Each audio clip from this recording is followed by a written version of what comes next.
Hello, my name is Connie McCarter, and we're back and the continuing series of interviews as we move towards our 100th anniversary, which will conclude in the fifth Sunday of October of 2022. And today we have with us Debbie Turner, and she's going to be sharing some memories about her aunt and her parents as they were founding members of Greater St. John Church. Welcome, Debbie. Thank you, Connie.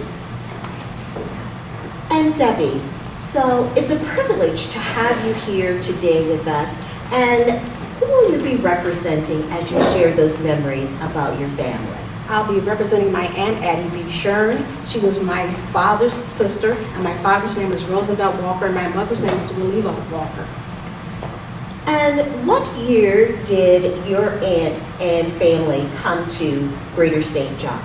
Well, my aunt, they came up north during the Great Migration. They came up in 1944, and they joined Greater St. John in 1945 is when they came.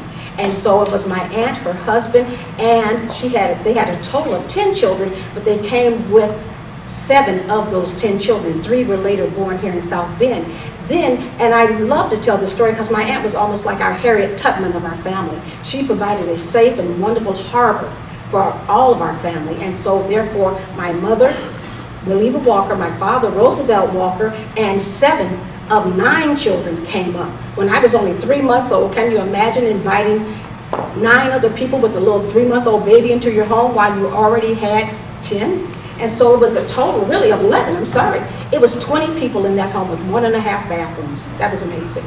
That sounds amazing. And was. what a blessing it was to have She your was. aunt take your family in and Yes. help to assimilate you all Yes. here in the South Bend area. Yes, absolutely, absolutely. And of course, her husband was Ellis Otto Shern, and of course, he was part of that picture also. And it was just a wonderful thing. They followed the tradition of her family because her father, who was Jim Walker, her mother was Ida Walker, they followed that tradition of bringing them to church and also coming themselves. And so not only did she bring us to South Bend, but she led us and guided us here to Greater St. John. Awesome. And why did they choose Greater St. John as their church home? Well, it was a community church. You could walk to that church. It was a wonderful place. As they emphasized the family, they emphasized the children, they emphasized the learning, they emphasized the growth. My aunt often said that Greater St. John was our church. And she also said the Sunday school was the heart of the church. And so I just praise God so much for her and just for her leadership and guidance.